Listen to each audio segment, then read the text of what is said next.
Okay, hi guys. Today I'm going to be talking about this really interesting function I found. So I'm just going to be talking about it. It's sine of pi times x squared minus 1 divided by sine of pi x times sine of pi. Sorry. Oh yeah, I forgot a pi here. Sorry.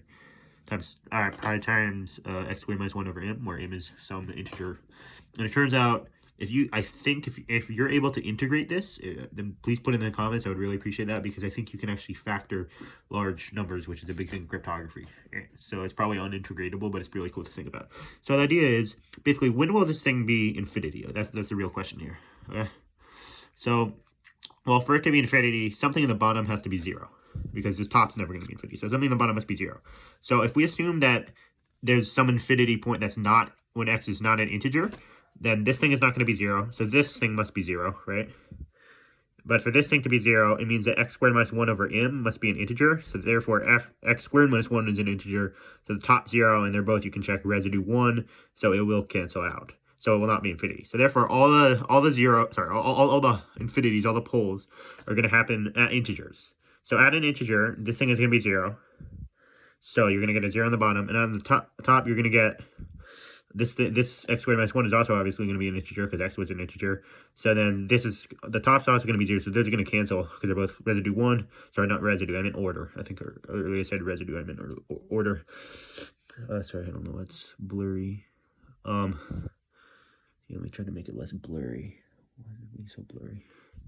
Oh, there we go. So it's really just down to this. So if this bottom term is not 0, this thing won't be infinity. So it's all about whether this thing is 0. For this thing to be 0, it means that x squared minus 1 over m must be an integer, which only would happen when x squared minus 1 is divisible by m. So this is the same as saying x is an integer and m divides x squared minus 1.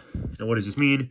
It means that x plus 1, or actually, I don't even need to do it like this. But basically, what this means is x squared is congruent to 1 mod m. And it's a very famous thing is by taking, like, the greatest common divisor of x minus 1 and m. So I guess it should be capitalized. You can actually,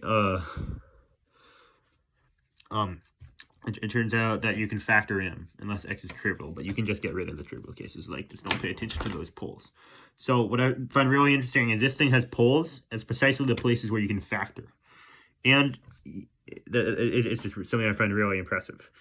So this is a really amazing function. Its poles are exactly at the numbers congruent to integers, which when you square them you get 1 mod n, which can be used for factorizing.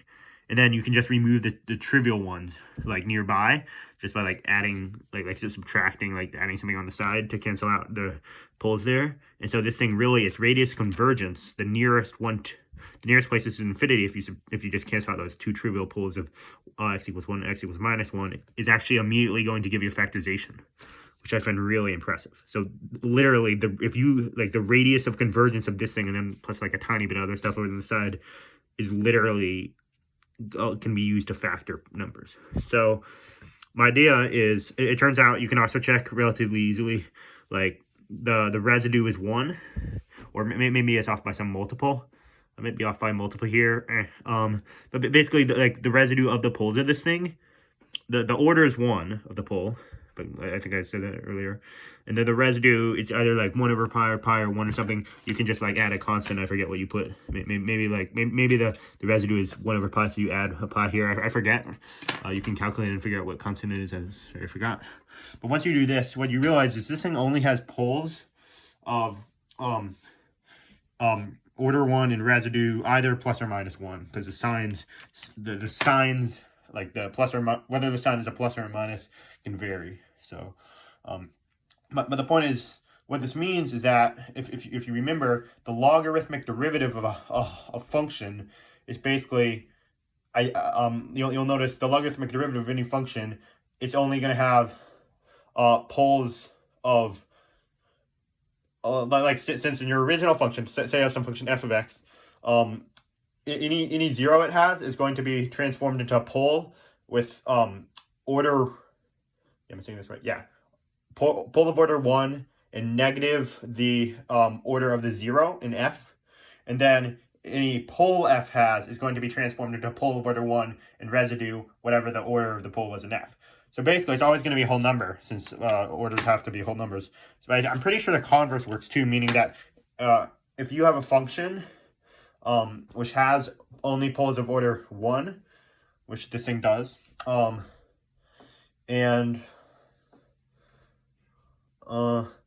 it also has residues only whole number or integers, which this thing does, then you can, there's a function which the logarithmic derivative is this. Now why that's extremely important is that such a function it would only have a 1, it would only have poles. So this thing only has poles of residue 1 or minus 1. The function that when you take it you get the logarithmic derivative of it is this, would only have poles of order 1 and zeros of order 1, because anything else would contribute a pole of some different order, which we don't have. Therefore, it would only have these and only at these very special places, which means you could just check the sign of that function and it would only be able to jump from sign to sign at these crucial points. So you could just randomly pick like 2 points, and there's a pretty high probability, I'm pretty sure, that there'll be different signs. And from there, you just choose a midpoint, see what sign it is. Like if it's different from this one, then set these as your 2 new points, and you do it again if it's different from this one. But basically, just because the sign will flip only at these crucial points, you can sort of zoom in on them, and that can allow you to factorize in. So to figure out so I'm really just trying to figure out what that function is when you take the logarithmic derivative, you get this. Pretty sure you do the opposite, you integrate it, and then you take e to the power of that. So if anybody has any ideas of a good way to integrate this, I put on Wolfram Alpha. It's very like Wolfram Alpha doesn't like it. It's pretty messy. But I think that and then you raise the power of e. If you can somehow make it neat, I think you could use that to factorize large numbers, which would be very cool. So yeah, this is a extremely cool function.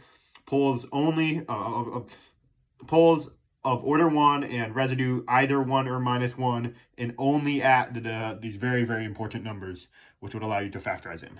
So thank you so much for watching. If you liked it, consider subscribing and liking the video, I guess. Thanks. Bye.